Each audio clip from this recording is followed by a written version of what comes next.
আসসালামু আলাইকুম ওয়া রাহমাতুল্লাহ।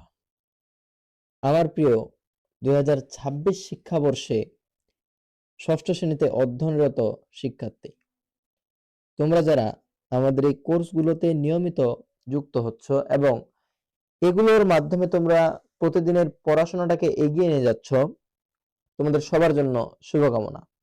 তোমরা নতুন বছরে নতুন বই অবশ্যই হাতে পেয়েছো। এই নতুন বই অর্থাৎ ২০২৬ শিক্ষাবর্ষের বই নিয়ে তোমাদের এবারের পথ চলা হবে আমার সাথে। আমার সাথে তুমি হয়তো এরকম অনেক শিক্ষকের কাছে পড়েছো যে স্যার, এরকম আমি অনেক শিক্ষকের কাছে পড়ি, পার্সোনালি পড়ি, যারা কি করে, যারা আমাদের প্রতি গুরুত্ব দেয় না, অর্থাৎ যারা বেশি পারে শুধু তাদের দিকে দেখে। এমনটা কিন্তু অধিকাংশই কোচিং সেন্টারে হয়ে থাকে। ঠিক এই ধরনের বঞ্চিত শিক্ষার্থীদের জন্য হচ্ছে আমাদের এই ফ্রি কোর্সগুলো, এবং এই প্রত্যেকটা কোর্সের সার্বিক তত্ত্বাবধানে আমি থাকছি তোমাদের সাথে। তোমরা যারা বিভিন্ন সমস্যায় পড়ো এবং সেই সমস্যাগুলো তোমরা সমাধান করতে চাও, তো তোমাদের জন্য আমাদের একটা ফেসবুক পেজ আছে। তোমাদের যাদের যাদের ফেসবুক আইডি আছে, তোমরা ফেসবুকে গিয়ে জুনায়েদস টিউটোরিয়াল লিখে সার্চ করবা। জুনায়েদস টিউটোরিয়াল লিখে সার্চ করবা, তাহলে তোমরা আমার একমাত্র ফেসবুক পেজটা পেয়ে যাবা। এখানে তোমরা আমার কাছে কি চাও, তোমরা ঠিক আমার কাছে কি চাও, এটা তোমরা এখানে শেয়ার করতে পারবা, জানাতে পারবা নিজের মনের কথা, যে স্যার আমি এটা চাই আপনার কাছে, আপনি যদি এই সাবজেক্টে আসেন তাহলে সব থেকে ভালো হয়, এগুলো তুমি লিখে দিতে পারো। তার পাশাপাশি আমার আরো একটা ইউটিউব চ্যানেল আছে, যেটার নাম হচ্ছে north south online school. North south online school. এখানে তুমি সমস্ত সমস্ত সাবজেক্টের ক্লাসগুলোই পেয়ে যাবা। এখানে আমরা এখনো আমাদের ক্লাসগুলো শুরু করিনি, এগুলো আমরা শুরু করব ফেব্রুয়ারি মাসের 1 তারিখ থেকে। আর তোমাদের জানানোর সুবিধার্থে বলে রাখি, তোমাদের আজকে রাত 9টায়, কয়টায়? ঠিক রাত 9টায় তো দেওয়া সম্ভব হবে না, তো তোমাদের জন্য আমি বিশেষ করে রাত 9:30, 9:30 মিনিটে 9:30 মিনিটে তোমাদের আরো একটা ফ্রি কোর্স লঞ্চ হবে।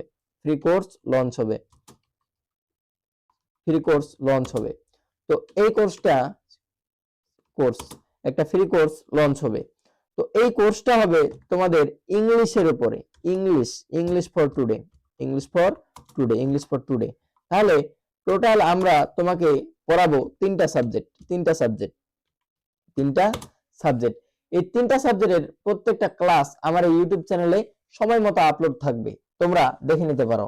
এবং যেহেতু তোমাদের তিনটা সাবজেক্টের তিনটা আলাদা আলাদা কোর্স, অর্থাৎ তিনটা কোর্সে কিন্তু এক জায়গায় নয়, তিনটা কোর্সে আলাদা আলাদা।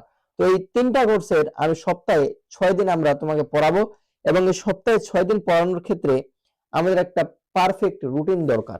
তো এই রুটিনটা আমি যথাসম্ভব শুক্রবারে বা বৃহস্পতিবার রাতে আপলোড করব। তার আগে তোমরা আমার এখান থেকে বিভিন্ন ধরনের ক্লাসগুলা দেখতে পাবা। আশা করা যায় আগামী শনিবার থেকে তোমাদের ক্লাস রেগুলার হবে।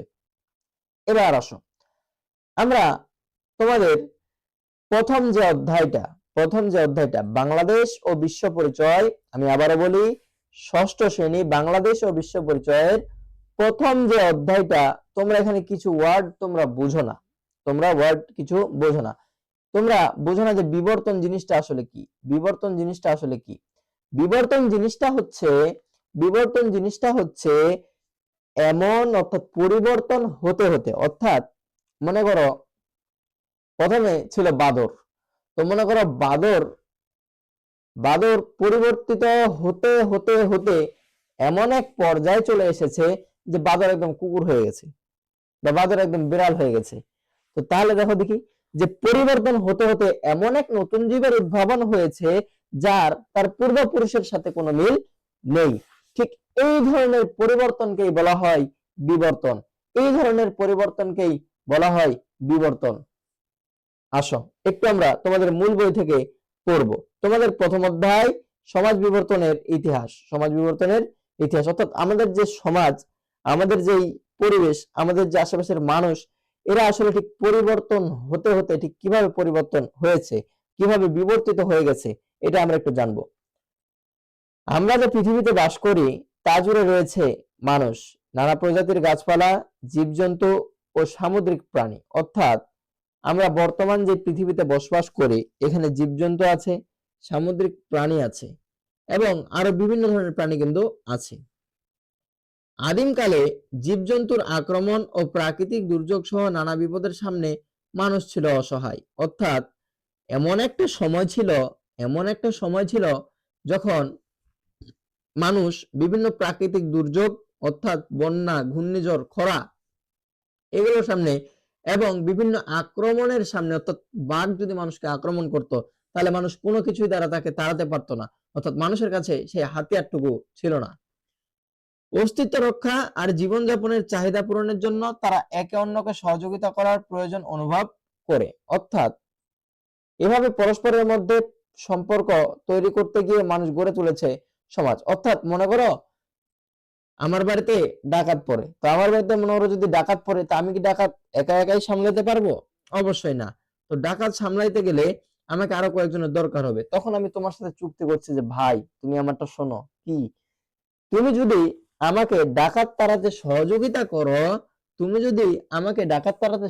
করো, আমি তোমাকে কিছু টাকা দেব।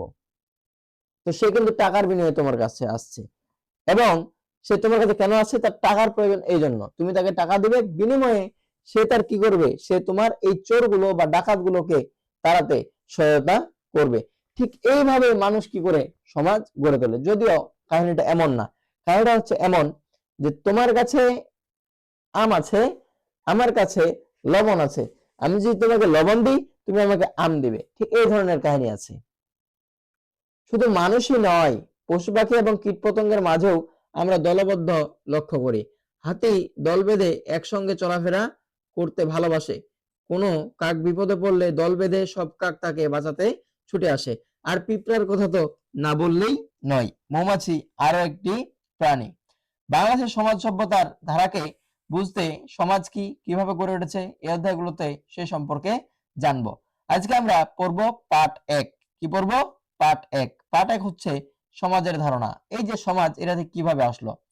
মানুষ একাকী বাস করতে চায় না, নিরাপদে ও শান্তিতে বেঁচে থাকার জন্য সবাই দলবদ্ধভাবে বাস করে, যার ফলে মানুষে মানুষে আত্মীয়তা ও বন্ধুত্বের সম্পর্ক গড়ে ওঠে সাহায্য সহযোগিতা, সহানুভূতি, দ্বন্দ্ব ও পারস্পরিক নির্ভরশীলতার মতো বিভিন্ন সম্পর্ক। এসবই হচ্ছে সামাজিক সম্পর্ক। মিলেমিশে থাকা একতাবদ্ধ মানব গোষ্ঠীকে বলা হয় সমাজ। এই লাইনটা হচ্ছে ভেরি ভেরি ইম্পর্টেন্ট, যে মিলেমিশে থাকা একতাবদ্ধ মানব গোষ্ঠীকে কি বলে? সমাজ বলে। সমাজের মধ্যে ছোট ছোট প্রতিষ্ঠান সংঘ থাকে, যেমন পরিবার, গোত্র, ক্লাব, সমিতি। তুমি এবার বলবা যে স্যার পরিবার আবার কেমন করে প্রতিষ্ঠান হয়? পরিবার থেকে তুমি তোমার মৌলিক শিক্ষা পেয়ে থাকো, এই জন্য পরিবারকে আরো একটি প্রতিষ্ঠান বলা হয়। আমরা কোনো না কোনো ভাবে পরিবারে বাস করি। বাবা মা তাদের একাধিক সন্তান নিয়ে একসাথে বসবাস করে, যা এক রকমের পরিবার। কোনো কোনো পরিবারে বাবা মা, ভাই বোন, দাদা দাদি, চাচা চাচি থাকে। এত কিছু আমাদের জানার দরকার নাই। সমাজ গঠনের প্রথম ধাপ হচ্ছে পরিবার। তাহলে সমাজের সংজ্ঞা মুখস্থ করবা যে যখন অনেকগুলা মানুষ একসাথে বসবাস করে তখন তাকে কি বলা হয়? তখন তাকে মূলত বলা হয় সমাজ। আর সমাজ গঠনের প্রথম ধাপ হচ্ছে পরিবার। এবার বলছে যে প্রাচীনকালে সমাজ গঠনের আগে পরিবার বলতে কিছুই ছিল না। মানুষকে প্রতিকূল পরিবেশের সাথে লড়াই করে বাঁচতে হতো। তাই খাদ্য সংগ্রহ, হিংস্র প্রাণীর আক্রমণ থেকে বাঁচার জন্য মানুষ দলবদ্ধভাবে বসবাস করার প্রয়োজনীয়তা অনুভব করে।